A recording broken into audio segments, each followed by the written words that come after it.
श्री चैतन्य मनोभीष्टं स्थापितं येन भूतले स्वयं रूपा कदामह्यं ददाति स्वपदान्तिकं वन्देऽहं श्रीगुरौ श्रीयुतपदकमलं श्रीगुरुन् वैष्णवांश श्रीरूपं साग्रजातं सगण रघुनाथान्वितं तं साद्वैतं सावधूतं परिजन सहितं श्री कृष्ण चैतन्य देव श्री राधा कृष्ण पादाचार्य श्री विशाखान्वितांश।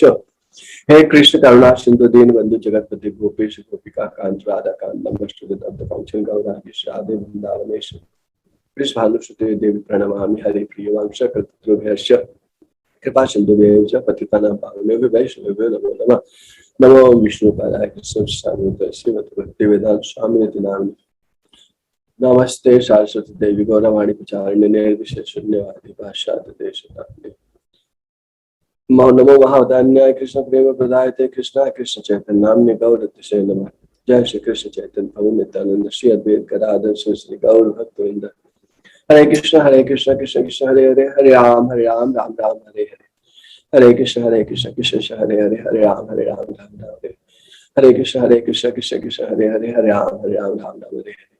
जय श्री राधे श्री कृष्ण। ओम नमो भगवते वासुदेवाय।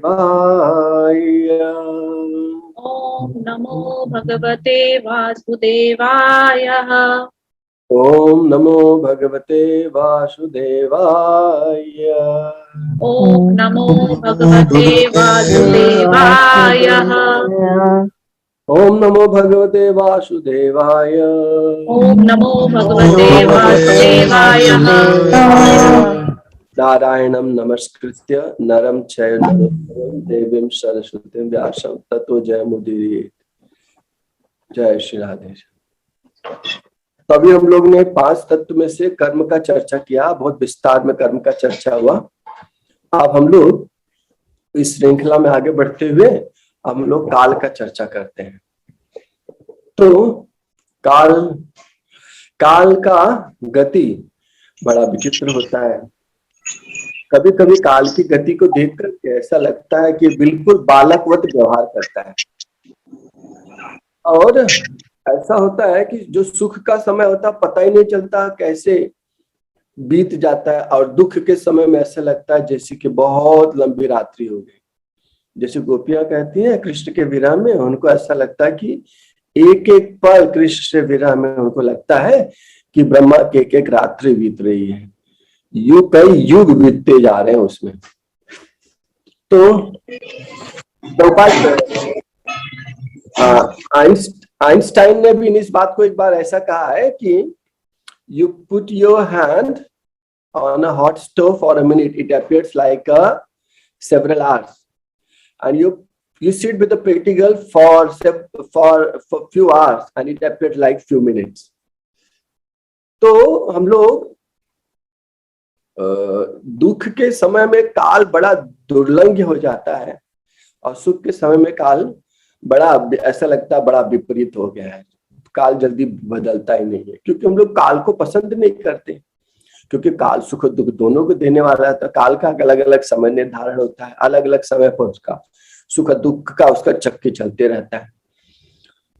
तो अब इसका क्रियाकलाप हम लोग देखते हैं। तो जो भी चीजें पैदा होती है संसार में, और जो भी चीजें पैदा होती है और जिन चीजों का निर्माण होता है, सबका एक अंत समय ये काल निर्धारित कर देता है। जैसे कि कोई व्यक्ति पैदा हुआ या कोई बिल्डिंग बन गया तो उसके साथ में ये काल एक टाइम बम लगा देता है। हमको पता नहीं है, लेकिन काल इसको फॉलो अप करते रहता है, कब कब उसका क्या गति होगा। तो टाइम बम के बाद उसको गति को मिलना ही, मतलब उसको धूल धूसरित होना है, धूल में उसको मिलना ही है। उसका समय निर्धारित हो जाता है कितने समय तक वो रहेगा। तो ये सबको कंफर्म कर देता है कि यह इतने समय के लिए ही ये चीज निर्माण हुआ, तो उसके बाद उसका गति नहीं हो सकता, क्योंकि कोई भी यहाँ पर आकर के नित्य निरंतर नहीं रह सकता। कुछ कुछ आसुरी स्वभाव के लोगों ने कोशिश की कि हम यहाँ पे आकर अमर हो जाएं। हिरण्यकशिपु, रावण, इन लोगों ने बहुत कोशिश की, देवताओं को जीतने की कोशिश की, अमृत को पीने की कोशिश की, हम लोग अमर हो जाएं, लेकिन तभी भी उनको इस चीज की उपलब्धि नहीं हुई, क्योंकि काल किसी के ऐसी विचारों को काल सफल नहीं होने देता। तो कोई भी यहाँ पर आकर अगर विचार बनाए कि मैं अमर होना चाहता हूँ, अमर बन के रहना चाहता हूँ, तो समझ लिए बेचारा मूर्ख व्यक्ति है या पागल व्यक्ति है। तो हम लोग अब हम लोग काल का जो है ना, काल का पृथ्वी पे काल का गति अलग है, और पितृलोक में काल का गति अलग है, स्वर्ग लोक में काल का गति अलग है, और ब्रह्मा जी के लोक में काल का गति अलग है। अब पृथ्वी पर क्या होता है, पृथ्वी पे जब 15 दिन का एक पक्ष होता है शुक्ल पक्ष, और 15 दिन का एक कृष्ण पक्ष होता है। जब 15 दिन का एक कृष्ण पक्ष, 15 दिन का एक शुक्ल पक्ष पूरा होता है, तो पितृलोक में एक दिन और एक रात होता है। मतलब हमारा जो कृष्ण पक्ष है वो पितृलोक की रात्रि है, हमारा जो शुक्ल पक्ष है पितृलोक का दिन है। और जब हमारे 2 अयन पूरे होते हैं, मतलब कि उत्तरायण और दक्षिणायन, तो स्वर्ग लोक का एक दिन और एक रात होता है। तो जो हमारा दक्षिणायन है वह स्वर्ग लोक का रात्रि है, और जो हमारा उत्तरायण है स्वर्ग लोक का दिन है। तो इस तरह से उनके भी एक महीने में 30 दिन होते हैं, और एक साल में 365 दिन होते हैं, 12 महीने होते हैं। तो इस तरह से उसकी गति होती है। तो हम समझ सकते हैं कि पितृलोक का गणना अलग चलता है और स्वर्ग लोक का गणना अलग चलता है। अब ब्रह्मलोक का गणना कैसे चलता है? ब्रह्मलोक में जब इस पृथ्वी पर 4 चतुर्युग बीत जाते हैं, एक चतुर्युग मतलब सतयुग, त्रेता, द्वापर, कलयुग, ये 4 मिलाकर एक चतुर्युग बनता है। इस तरह से जब 1000 चतुर्युग बीत जाते हैं तो ब्रह्मा जी का एक दिन पूरा होता है। अब ब्रह्मा जी का जितना बड़ा दिन उतनी बड़ी रात्रि। और ब्रह्मा जी के इस तरह से 30 दिनों की एक रात्रि होती है, और 12 महीनों का एक साल होता है। और इस तरह से ब्रह्मा जी की उम्र 100 साल की होती है। और ब्रह्मा जी के एक दिन में 14 इंद्र और 14 मनु बदल जाते हैं। तो एक मनु का राज्यकाल लगभग 71 चतुर्युग का होता है। तो ब्रह्मा जी के एक दिन में 14 मनु और 14 इंद्र बदल जाते हैं। इस तरह से हम देखते हैं कि काल का गति इधर सब जो 3 अलग लोकों में अलग अलग है। तो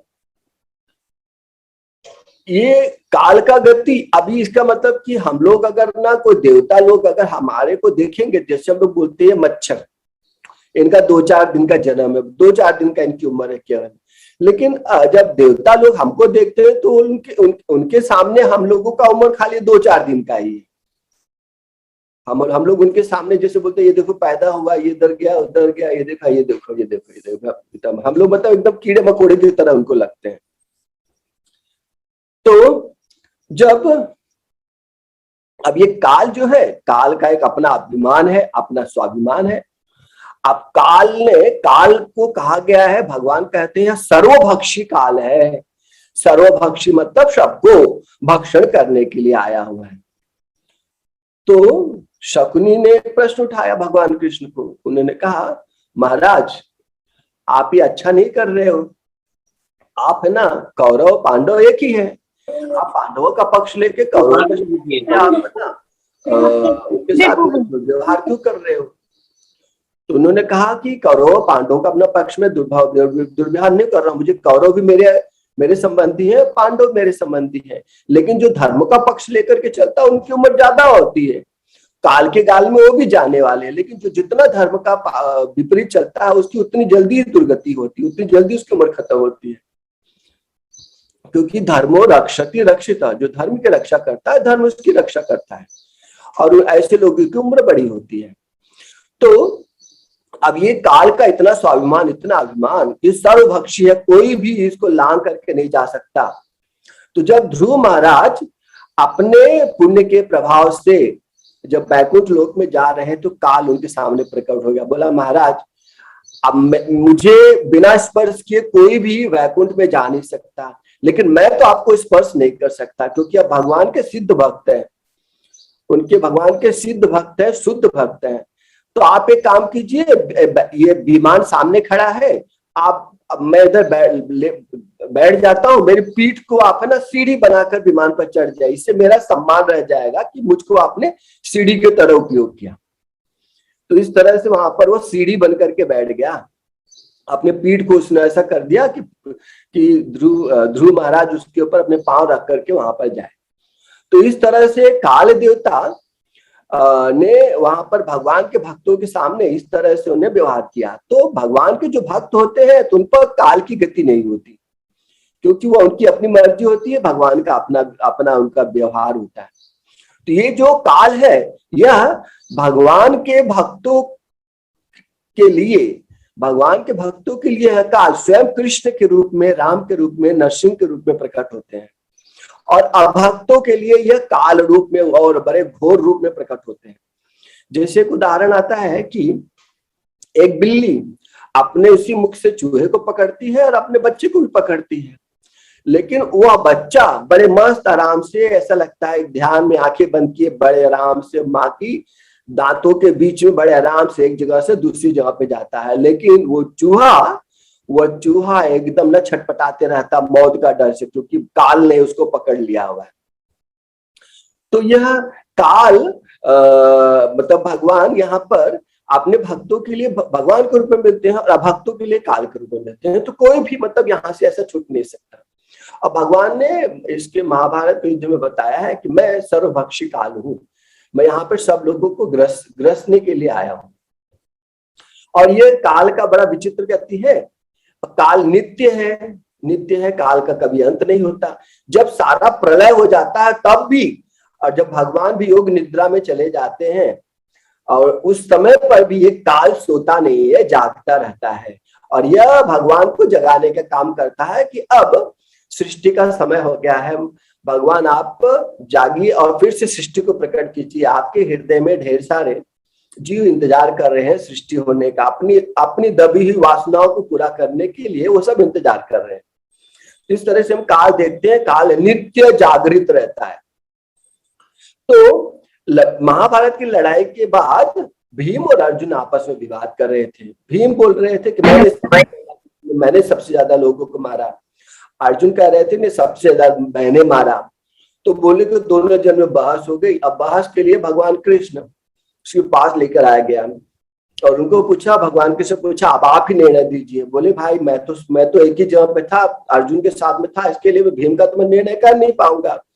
लेकिन ये पूरी लड़ाई को निष्पक्ष भाव से जो भीम का पुत्र घटोत्कच और उनका पुत्र जो बर्बरिक था, जिसका गला काट करके लड़ाई के मैदान में रखा गया था, वो सबको निरीक्षण कर रहा था, वही बता सकते हैं कि किसने सबसे ज्यादा मारा। तो सब लोग वहां पर पहुंचते हैं बर्बरिक के पास और उनको पूछते हैं कि दोनों जन में विवाद चल रहा है, आप बताइए कि सबसे ज्यादा भीम ने मारा कि अर्जुन ने मारा। तो बर्बरिक कहते हैं कि न मैंने भीम को किसी को मारते हुए देखा, न मैंने अर्जुन को किसी को मारते हुए देखा। मैंने देखा एक काला सा व्यक्ति हाथ में मुदगर लेके वही सबको मारते हुए घूम रहा था। तो इस बात से कितना मतलब कि पता चल जाता है कि लोग केवल माध्यम बनते हैं, काल अपना काम करता है लोगों को माध्यम बना करके। तो इस तरह से एक है ना ब्राह्मण ज्योतिषी थे और ब्राह्मण थे, तो वो उनको काल की गति और कुंडली की गति सब जानते थे। तो उन्होंने अपना समय निर्धारण किया कि मेरी मौत कैसी होगी और मैं कहाँ पे मरूंगा। तो उनका जो घर था वहां से पहाड़ी से 10 किलोमीटर की दूरी पर था, और उनको ऐसा आया उनमें कुंडली के हिसाब से कि 10 किलोमीटर की दूरी पहाड़ी पर घोड़े के पीठ से गिर करके उनकी मृत्यु होगी। तो जिस दिन जो समय था, तो उस दिन उन्होंने क्या किया, अपने पंडिताइन को बोला कि मुझे ना अंदर रूम में बंद कर दे, बाहर से ताला लगा दे, कोई भी मेरे बारे में पूछने के लिए आया तो कुछ दरवाजा मत खोलना, बताना मत कि मैं घर पर हूं। उन्होंने पूरी अपनी अक्ल लगा ली। अब जब 10 मिनट का समय बचा, अब निश्चित हो रहे थे भाई अब तो मतलब काल का अब तो दाल नहीं गल पाएगा। तो 10 मिनट का समय बचा तो एक बाहर से आवाज आई, ये एक अरबी घोड़ा ले लो, अच्छे नस्ल वाला, सबसे टॉप क्वालिटी का अरबी घोड़ा। अब तो उनको बोले अरे पंडिताइन ब्राह्मण देवता कहाँ है, वो घोड़े के अच्छे नस्ल के पहचान है उनको। तो वो तो बोल गई ना भाई नहीं है वो। तो बोले मैं तो सोचा था भाई थोड़ा सा ट्रायल लेंगे वो अपना इसका, तो कम से कम ना खरीदे भले, लेकिन कम से कम ट्रायल लेते तो पता तो चलता था, मतलब कि मेरे घोड़ा को अच्छी तरह से बता देते थे, भले ना खरीदे। तब ये बात को सुन करके जो ब्राह्मण देवता थे वह घोड़े के शौकीन थे और उसके पारखी भी थे, तो वह तुरंत अंदर से आवाज देगा, पंडिता दरवाजा खोलो, दरवाजा खोल दो। दरवाजा खोला उन्होंने, और दरवाजा खोला, ठीक है, अब 10 मिनट का समय बचा है, 10 किलोमीटर बचा है, 10 किलोमीटर में 10 मिनट में थोड़ी पहुंचूंगा, मैं थोड़ा इधर उधर घुमा करके लाता हूँ। अब जब उन्होंने घोड़े पे बैठ करके जब एड़ लगाई तो घोड़ा अपना तूफान की रफ्तार से 10 मिनट में ले जाकर के पहाड़ी पे गिरा करके उनको मार दिया। तो मतलब काल का ऐसा गति है, काल को कोई धोखा नहीं दे सकता, वो अपने समय पर ऐसा प्रकट होकर के हमसे ऐसा काम करवा ही देता है कि कोई भी काल की गति को पार नहीं कर सकता। और ये बड़ा विचित्र है, जो बहुत नीचे है उनको ऐसा आसमान को उठाकर चढ़ा देता है, और जो आसमान पर है उनको जमीन पर गिरा देता है। तो ऐसे बहुत उदाहरण आते हैं, हम देखते हैं कि विक्रमादित्य का, राजा हरिश्चंद्र का है, कितने बड़े राजा हुए, लेकिन इनको ऐसा गति हुआ कभी कभी इनका कि इनको दर दर की धूल इनको देखनी पड़ी, और इनको पेट भरने के लिए भी इनको बहुत मेहनत करना पड़ा। और ये क्या करता है कि यह लोगों को कहां से लोगों को ला करके मिला देता है, और बाद में कुछ अंतराल में समय के बाद उनको भी छुड़ा देता है।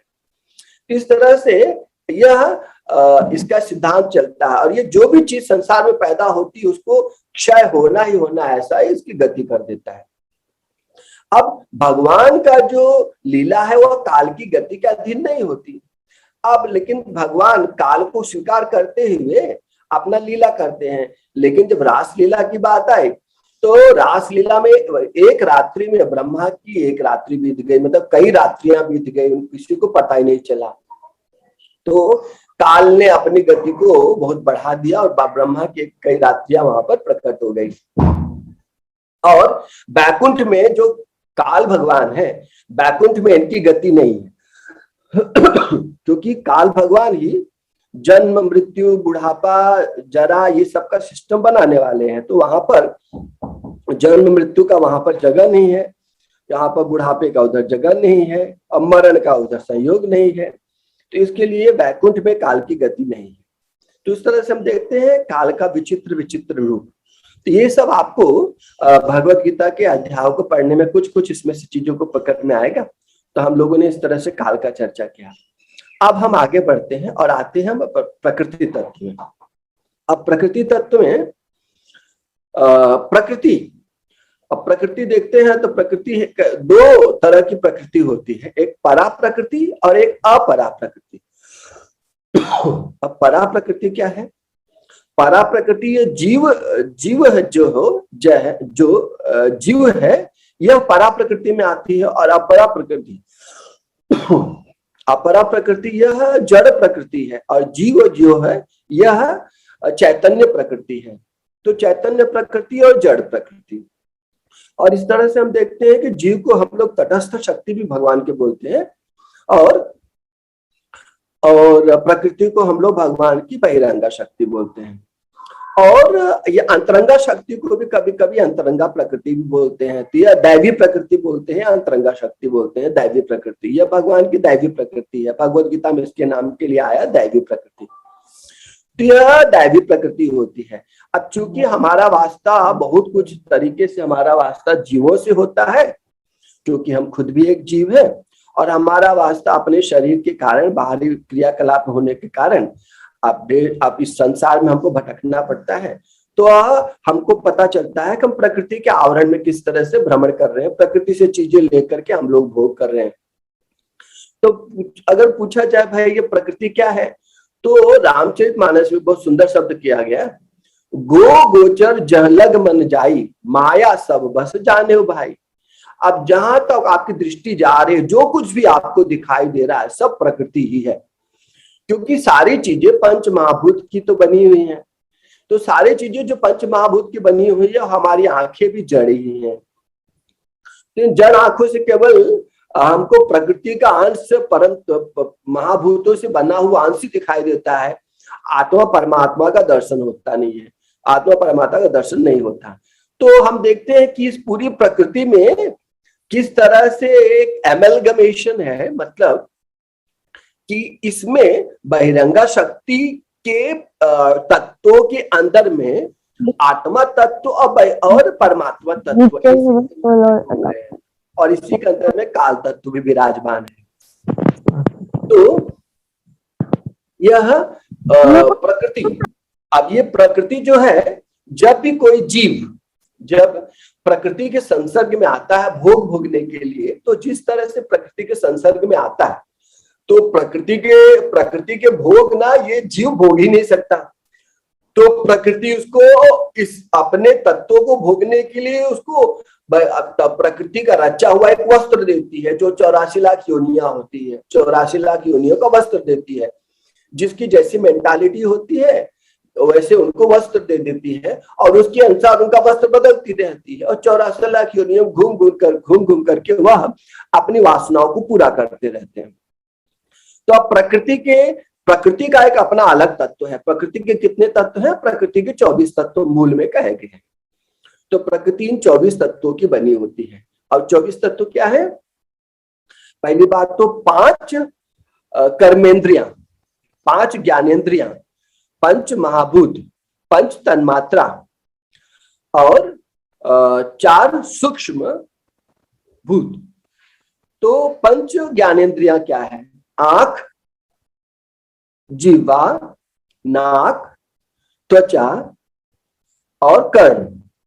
ये 5 ज्ञानेंद्रियां हो गई, क्योंकि इनसे हम ज्ञान लेते हैं, इसके लिए इनको ज्ञानेंद्रिया कहा गया है। अब 5 कर्मेंद्रिया क्या है? अब जिनसे हम कर्म करते हैं, अलग अलग इंद्रियों से हम अलग अलग कर्म करते हैं। तो कौन कौन सी इंद्रियों से हम क्या कर्म करते हैं जिनसे कर्म होता है? तो कर्मेंद्रिय क्या है? मुख, जिनसे हम बोलते हैं, और फिर हाथ जिससे हम काम करते हैं, पैर जिनसे हम चलते हैं, ये 3 हो गए, और मल मूत्र का द्वार, ये हो गए 5।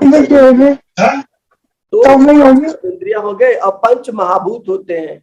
5 महाभूत होते हैं पृथ्वी, जल, अग्नि, वायु, आकाश। ये 5 महाभूत होते हैं, पृथ्वी, जल, अग्नि, वायु, आकाश। और 5 तन्मात्रा क्या होती है? 5 इंद्रियों के, ज्ञानेंद्रियों के 5 विषय। 5 विषय है: आंखों का देखना, कानों का सुनना, त्वचा का स्पर्श, और नाक का सूंघना, और जीवा का स्वाद लेना।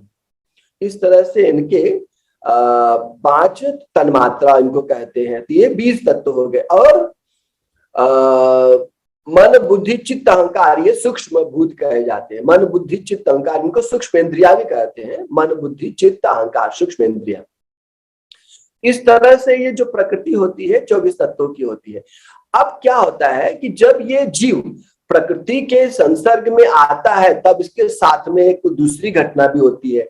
जैसे कि जब हम लकड़ी को हम जलाते हैं, तो लकड़ी को हम जलाते हैं तो हमको तो चाहिए अग्नि, लेकिन अग्नि के अलावा उसका एक बाय प्रोडक्ट होता है धुआं। तो लकड़ी को जलाने पर हमको धुआं व्यर्थ में मिलता है। तो उसी तरीके से जब प्रकृति के संग में आते हैं तो इसका एक बाय प्रोडक्ट है वो अपने आप में काम, क्रोध, मद, मोह, लोभ, मात्सर्य, या अपने आप में उसके साथ में जुड़ जाता है। तो इसका मतलब है कि जो भी जीव प्रकृति के संसर्ग में आया है, तो ये 6 दोषों को साथ में लेकर के घूम रहा है, 6 दोषों से परे नहीं है। इसके लिए हमको समझना है कि ये 6 दोषों से कैसे हमको बच के रहना है। और जो लोग नहीं जानते तो सोचते हैं कि मेरा मन कह रहा है मैं ऐसा कर दूं, मेरा मन कह रहा है मैं ऐसा देख लूं। इस तरह से जो अपने मन के वश हो जाते हैं, तो मन के वश जो हो जाते हैं तो उनको इंद्रियां खूब पीड़ा देती हैं और उनको घुमाती है, भटकाती है। कहती हैं कि ये इंद्रियां घोड़े की तरह है, अगर इनको लगाम नहीं लगाए जाए ना तो ये आदमी को कहाँ पे ले जाके पटक देंगे, बोल नहीं सकते। इसके लिए आदमी को क्या करना चाहिए? मन को नियंत्रण में करके इंद्रियों को वश में करना चाहिए। और मन नियंत्रण होता है बुद्धि में। बुद्धि में भगवत गीता, भागवतम के जो सिद्धांत है, फिलॉसफी है, उन तत्वों को पढ़ना और उससे मन को नियंत्रण में करने की कोशिश करना, और अपना शुद्ध जीवन जीना। शुद्ध जीवन मतलब बिना व्यभिचार वाला जीवन, किसी के लिए हिंसा का जीवन न रहे, और शुद्ध हमारी कमाई रहे, भगवान को भोग लगा करके हम पाए। तो इस तरह से बुद्धि शुद्ध होती है तो शुद्ध बुद्धि ना मन को कभी भी भ्रम में नहीं डालती है, मन के लिए गाइडलाइन हो जाती है, उसके लिए गाइड हो जाती है, तो मन को एक सही दिशा देती है और तब मन इंद्रियों को भटकने नहीं देता और भगवान की भक्ति में लगता है, तब जाकर उसकी सफलता होती है। और दो है अहंकार। अहंकार का सबसे बड़ा परेशानी ये है कि अहंकार जो भी कर्म करता है उसको, उसका अहंकार का दो ही बीमारी है। सबसे पहला ये मैं हूं, ये मैं हूं और ये मेरा है, मैं मेरा, मैं मेरा, अहंता ममता, ये अहंकार का परेशानी। तो जो भी चीजें आए, जैसे कोई बैठा हुआ किसी गवर्नमेंट ऑफिस में देखते हैं तो हम देखते हैं कि जो भी चीजें आती है, पोस्ट लेटर कुछ भी, कुरियर कुछ भी आता है तो अपना स्टैंप लेके मारते जाता है। तो इस तरह से सबका स्टैंप मार देता है कि ये सब है ना अभी गवर्नमेंट के अधिकार क्षेत्र में है। तो इस तरह से अहंकार जो है, मैं मेरा, मैं मेरा, मैं मेरा, ये स्टैंप लगा देता है, ये मैंने किया, ये मेरा है, ये मैंने ये बोला, ये मेरा है, इस तरह से। और हम देखते हैं कि जिन जिन चीजों पर हम अहमता अपना स्टैंप लगा देते हैं ना, जैसे कि मंदिर में कुछ हम डोनेशन देते हैं, बोलते हैं हमारा नाम छपवा दो इधर, तो जिन जिन चीजों पर हम अपना स्टैंप लगा देते हैं उन पर काल का तलवार चलता है, तो वह काल की गति के अंदर आ जाते हैं। लेकिन जिन पर भगवान का नाम रहता है, जो भगवान के लिए हम दान करते हैं, वह काल के अधिकार के परे होता है। इसके लिए अगर हम पुत्र को अपना पुत्र माने, पत्नी को अपना पत्नी माने, तो काल के प्रभाव के अंदर में जाती है। इसके लिए जो भक्ति करते हैं और सारे लोगों को भगवान का मानते हैं, तो वो लोग इस संसार में भी सुख पाते हैं और इस संसार के बाद भी उनको सुख मिलता है। तो यह अहंकार का गति हो गया। अब अहंकार के बाद है मन, बुद्धि, अहंकार के बाद है चित्त। अब चित्त का क्या है? चित्त एक डाटा माइंस की तरह है, मतलब कि एक आपकी एक वीडियो लाइब्रेरी है और एक आपका एक फोटो लाइब्रेरी है। आप उस घर में घुसो तो वहां पे आपको ढेर सारे वीडियोस मिलेंगी और ढेर सारे ऑडियोज मिलेंगी और ढेर सारे आपको फोटोज मिलेंगे। आप उसके अंदर भटकते रहो, कौन सा ऑडियोज, कौन सा वीडियोज, और इसमें इस काम में मन आपका मदद करता है। मन आपको पलट पलट के दिखाता है कौन सा पसंद आ रहा है, तो जिसपे आप ओवर रिएक्ट करते हो या रिएक्ट करते हो, ऐसे जुड़े हुए सारे चीजों को निकाल करके सामने रख देता है। देखा जाए तो गूगल का यही सिस्टम है, आपने एक बात को लिंक में दिया तो उससे जुड़े हुए सारे चीजों को लाके प्रकट कर देता है। और आपने 2-4 घंटा इसके साथ में निकाला तो आपके टेस्ट को, आपके इंटरेस्ट को पकड़ लेता है और हर बार उसी चीजों को प्रकट करते रहता है। तो इस तरह से चित्त एक खजाना है। तो चित्त में अब क्या है कि इसके अंदर में ऑडियो, वीडियो और फोटो गंदे भी तो रह सकते हैं, तो जिनको जाने पर शायद हमको अच्छे लगे, लेकिन वो सब बीमारी पैदा करने वाले हो सकते हैं। तो इसके लिए हमको गीता भागवत की शिक्षाओं को लेकर के भक्ति के संस्कार को पैदा करना चाहिए, गीता भागवत को पढ़ना चाहिए। जब गीता भागवत की ऑडियो वीडियो कलेक्शन हमारे चित्त में जाने लगेगी तो अंदर जितने कचरे हैं, जिनको काला सर्प कहा गया है, जो हमारे शरीर को, हमारे मन बुद्धि में जहर डालते रहते हैं, उनका प्रभाव नहीं हो पाता। तो इस तरह से उनके दुष्प्रभाव से हम बच जाते हैं। तो चित्त जो है वह डाटा माइंस की तरह काम करता है। तो इस तरह से हम लोग ने प्रकृति के तत्व का चर्चा कर लिया। तो ये प्रकृति का तत्व का चर्चा हो गया। अब हम लोग आगे बढ़ते हैं। आगे हम लोग अब चर्चा करेंगे आत्मा और परमात्मा के तत्व पर। अब आत्मा और परमात्मा, अब ये शास्त्रों में, वेदों में आया है कि आत्मा परमात्मा एक ही डाल पर बैठे हुए दो पक्षी की तरह है। द्वा सयुजा सुपर्णा सखाया समानम वृक्षम परिशस्व जाते। दो पक्षी एक ही डाल पर बैठे हुए दो पक्षी एक ही डाल पर बैठे हुए हैं। तो जो जीव पक्षी है वह डाल के फलों को खा रहा है, और जो परमात्मा भगवान है जो पक्षी, वो इसको क्रियाकलाप को देख रहा है। तो यह जीव पक्षी जो है यह मतलब अपने कर्म के दुख रूपी फल को और सुख रूपी फल को खा रहा है। तो इतना व्यस्त है बेचारा कि वह कभी कभी मीठा फल मिल जाता है तो उसके स्वाद में खो जाता है, कभी कभी उसको कड़वा फल मिल जाता है तो थू थू करने लगता है, और इस पूरे प्रोसेस में बाहर नहीं निकल पाता और भूल जाता है कि परमात्मा के साथ में बैठा हुआ परमात्मा उसके नित्य संगी है। तो यह परमात्मा के साथ में है तो परमात्मा को भूल जाता है। अब परमात्मा भी क्योंकि उसका मित्र है परमात्मा भी उसको पूरी स्वतंत्रता देते हैं। स्वच्छंदता स्वतंत्रता देते हैं कि तुम अपनी मनमानी करके जितना जिस तरह का भोग भोगना चाहो भाई भोग लो, क्योंकि तुम तो मेरे मित्र हो, जो भी भोग तुम मुझसे बोलो वो भी मैं तुमको प्रोवाइड करूंगा। तो इस तरह से भगवान हमको सारे भोग प्रोवाइड करने वाले होते हैं। भगवान हमारा पालन पोषण तो करते हैं, जब हम लोग जो मांगते हैं तो उसको भी भगवान देते हैं। लेकिन भगवान की गति बड़ी निराली है। वो जब देखते हैं कि भैया ये तो जहर मांग रहा है, तो जहर उसको देने से भगवान घबराते हैं। ये जहर मांग रहा है तो जहर कैसे देखो। तो ऐसे में व्यक्ति को भगवान अपने चरणों का अमृत दे देते हैं, अपना दर्शन दे देते हैं, जिससे इसके मन में जो वासनाएं होती हैं संसार को भुगतने की, वो खत्म हो जाती है। तो भगवान इसकी सारी इच्छाओं को पूरा करते रहते हैं। लेकिन इस पूरे प्रोसेस में क्या होता है तो वह पूरा भगवान की उपस्थिति को भूल करके पूरा एकदम भ्रम में जीवन जीता है। पूरी जिंदगी उसको बीत जाती है, उसको पता ही नहीं चलता को उसने कैसे जिंदगी बीत गई। वो भगवान के क्रियाकलाप को भूलते चलता है कि भगवान मेरा परम मित्र है, जो मेरा सबसे ज्यादा कल्याण कर रहा है, जिसने मुझे जन्म दिया मेरे कर्म को सुधारने का। और क्यों साथ में बैठे हुए, क्योंकि यहां से मुझे ले जाकर अपने धाम में लेके जाने वाले, इससे साथ में बैठे हुए। क्योंकि ये ना उनका भगवान का घर है ना या उस भक्त का घर है। तो भगवान इनका इंतजार कर रहे भैया कि कभी मेरी तरफ देखेगा, कब मैं इसको ले जाकर के अपने घर पे लेके जाऊंगा। तो हम देखते हैं कि शास्त्र में आता है कि भगवान का जो तत्व है और जो जीव का जो तत्व है, दोनों क्वालिटी में एक ही है लेकिन क्वांटिटी में बहुत अलग है। तो भगवान का जो तत्व है उसको कहते हैं वह विभु तत्व है, बहुत बड़ा बहुत विशाल। लेकिन जीव जो तत्व है अणु तत्व है, बहुत सूक्ष्म। जिस तरह से एक आग की भट्टी रहे ना, उसमें से एक छोटा सा टुकड़ा निकाल लो, छोटा सा टुकड़ा निकाला, देखो बाहर लाते हो बुझ जाती है और पुनः भट्टी में वापस डाल दो तो फिर से प्रज्वलित हो जाती है। उसी तरीके से जो व्यक्ति भगवान से दूर होता है उसकी सारी शक्तियों का ह्रास हो जाता है। तो इसके लिए आदमी को चाहिए कि नित्य प्रति भगवान से जुड़ा रहे। तो बात क्या आती है कि भगवान सूर्य क्या करते हैं कि जो भी व्यक्ति जिस दिन भगवान का नाम लिए बिना या भगवान की कथा प्रसंग को पढ़े बिना अपना जीवन को बिता देता है, तो सूर्य भगवान जाते जाते उसका एक दिन का उम्र उसके जिंदगी में से कम कर देते हैं। लेकिन अगर वो भगवान का नाम लिया तो उसकी उम्र को कम नहीं करते। इसका मतलब भगवान की जो भक्ति करते हैं उनका उम्र बढ़ जाता है। तो भगवान की भक्ति करने वालों का उम्र बढ़ जाता है।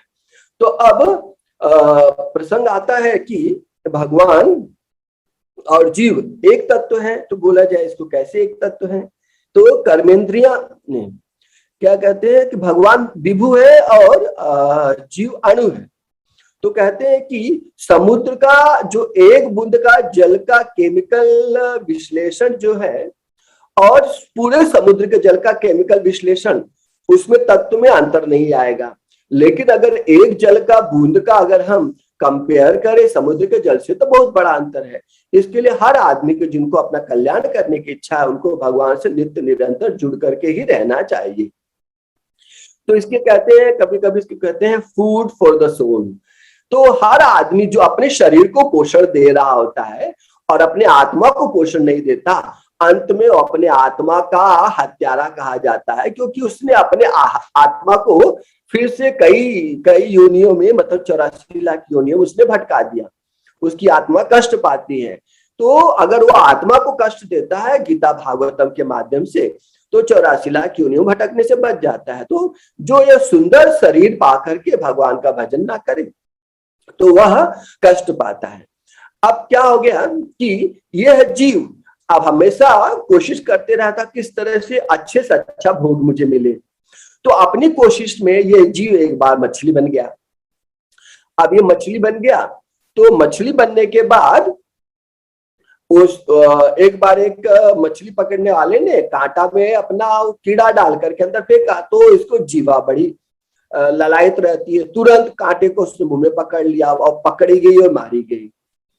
तो फिर इसने दूसरा शरीर धारण किया, तो इसने हिरण का शरीर धारण किया। तो हिरण के शरीर में इसको बीमारी होती है कि सुंदर गाना सुनने की, सुंदर इंस्ट्रूमेंट का, बंसुरी का आवाज सुनने का। तो बहेलिये ने बांसुरी का आवाज किया, बजाया, तो ये उनके पास घूमते घूमते आ गई और बहेलिये ने उसको पकड़ लिया और बांध करके ले जाके मार दिया। फिर ये हाथी बन गया। तो हाथी बन गया तो उसको क्या किया लोगों ने, जंगल में एक हाथीनी का चित्र बना दिया, तो और उधर गड्ढा खोद दिया। तो गड्ढा खोद दिया तो ये इसको आदत है हाथी को जाकर के हाथनी के शरीर से, चित्र से ही हाथनी के शरीर में जाके अपना शरीर रगड़ने की काम का आवेश रहता है। इस तरह से बेचारा उधर फंसा, कई दिन मारा पीटा गया। तो इस तरह से देखते हैं कि खूब कष्ट पाया बेचारे ने, कई योनियों में अलग अलग कष्ट पाए। बाद में इसने विचार किया कि अब मैं ये मानव का शरीर धारण करूंगा। तो मानव का शरीर धारण करूंगा, तो मानव का शरीर उसने धारण किया, तो मानव का शरीर धारण करके भटक गया। तो ये जो पक्षी है ये भगवान के साथ में बोला कि मैं थोड़ा घूम करके आता हूँ, मन को थोड़ा सा और बहका के आता हूँ। तो वो आकर के तरह तरह के योनियों में उसने जन्म लिया। भगवान बोले कि जल्दी से आ जाना भैया, मतलब ज्यादा समय मत बिताना, देखना ध्यान में रखना कि मैं तुम्हारा इंतजार कर रहा हूँ, और ये माया का बाजार है, माया का चक्कर है, भटक मत जाना। बोला बस मैं गया और मैं आया। अब भगवान तो जाते हैं, माया तो जल्दी छोड़ने वाली थोड़ी है। अब वो गया तो कई योनियों में भटकता रहा वो। अब बाद में अब ये कथा आती है भागवतम के चतुर्थ स्कंद में, पुरंजन उपाख्यान में। तो यहाँ पर नाम दिया गया है कि यह जो जीव है वो पुरंजन है, और जो परमात्मा है अविज्ञात सखा है। अविज्ञात सखा नाम क्यों दिया? क्योंकि इसके बारे में बहुत कम लोग जानते हैं। तो इस तरह से इस भगवान को, परमात्मा को अविज्ञात सखा कहते हैं, लेकिन यह अविज्ञात सखा इनके बारे में कुछ नहीं जानते हैं, मतलब बहुत कम जानते हैं। तब यह आया और आने के बाद यह पुरंजन बन गया, और फिर बाद में एक नगर में गया, वहां पर एक सुंदर कन्या मिल गई और उसके साथ में यह भोग विलास किया कई सौ साल तक। इसके ढेर सारे पुत्र पौत्र सब पैदा हो गए, और बाद में इसको यवनों ने इसको मार डाला, और मारने के बाद इसको घसीट करके लेके गए नरक में, और नरक में से निकल के आने के बाद तब ये अगले जन्म में स्त्री बन गया। अगले जन्म में स्त्री बन गया तो इसका शादी हुआ विदर्भ देश में मलयध्वज राजा के साथ में। तो वहां पर शादी हुआ इसका, और शादी होने के बाद फिर से उनका भरा पूरा परिवार था, भरा पूरा परिवार था। और फिर बाद में महाराज बड़े वैष्णव भक्त थे। अपने समय के साथ में महाराज ने वनवास ले लिया, और उनके साथ में उनकी स्त्री जो ये पुरंजन था, जो स्त्री बन गई थी, उसको भी साथ में लेके गए। और बाद में भजन करते करते, भगवान में ध्यान लगाते लगाते एक दिन ध्यान में उनका शरीर छूट गया। तो अब इन्होंने उसके शरीर को पकड़ करके रोने लगी, विलखने लगी, हाय आप मुझे छोड़ करके कहाँ चले गए, अब तो मैं अभागी रह गई, अब मुझे कौन ध्यान देगा, कौन मेरी रक्षा करेगा, अब आप उठिए और देखिए, आप ही मेरे एकमात्र स्वामी हैं और मेरा दूसरा कुछ सहारा नहीं है। इस तरह से बहुत जोर जोर से बिलख रही थी। अब भगवान तो वैसे मूक होकर के सारी लीला देखते हैं, लेकिन ऐसी लीला में भगवान अपना इंटरवीन करते हैं भगवान, क्योंकि देखते हैं जीव इतना कष्ट में है, तो किसी भी तरीके से भगवान उसको निर्देश देने के लिए आते हैं। बात को हमको समझना है कि ऐसे समय पर देखना चाहिए को कंफर्टिंग वर्ड्स कहाँ से आ रहा है, ये हमारे परमात्मा का भेजा हुआ संदेश रहता है।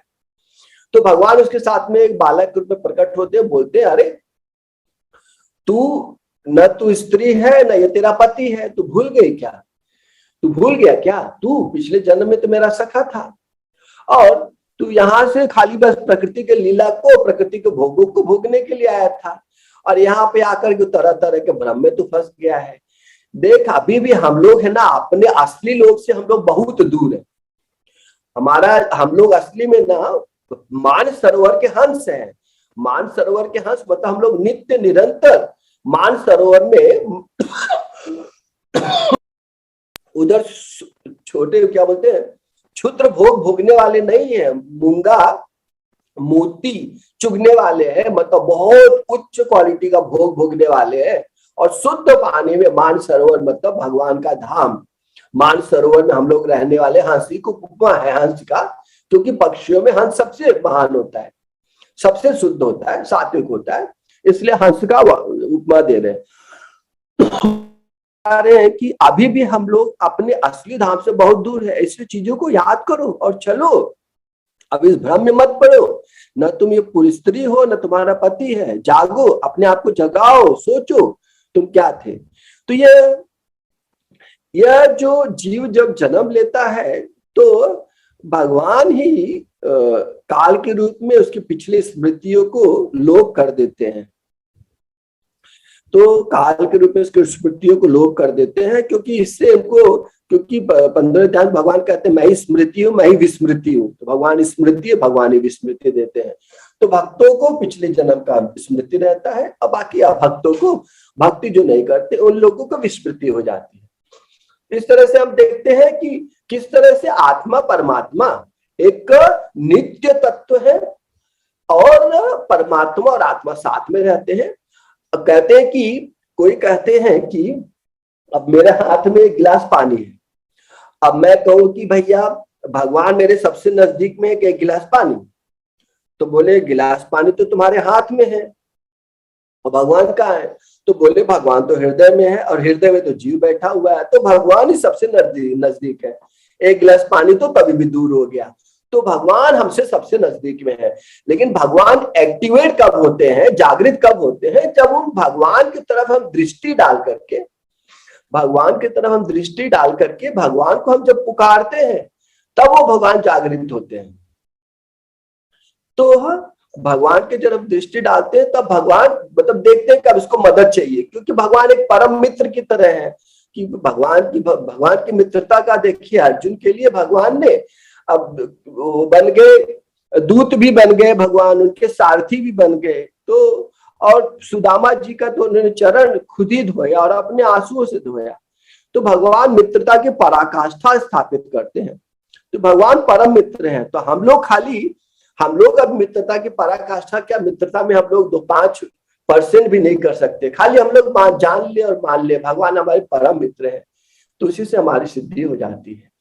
तो भगवान और जीव तत्व यह परम मित्र है, और जब भी हम परमात्मा को पुकारते हैं तो उनका मदद हमारे लिए तैयार हो जाता है। तो जो लोग नहीं जानते वह गलत परिस्थितियों में आने पर जाकर के कोई नेता की शरण लेते हैं, और जाकर के बड़े बड़े आदमियों की शरण लेते हैं, या देवी देवता की शरण लेते हैं, भगवान के शरण में नहीं आते। तो जैसे जैसे जिनकी शरण लेंगे तो उसके अनुसार उनका एक्शन रिएक्शन सब वो होता है, क्योंकि जो भगवान की शरण लेता है तो उनको ऐसा फल मिलता है। तो इस तरह से हम लोगों ने 4 तत्वों का चर्चा कर लिया।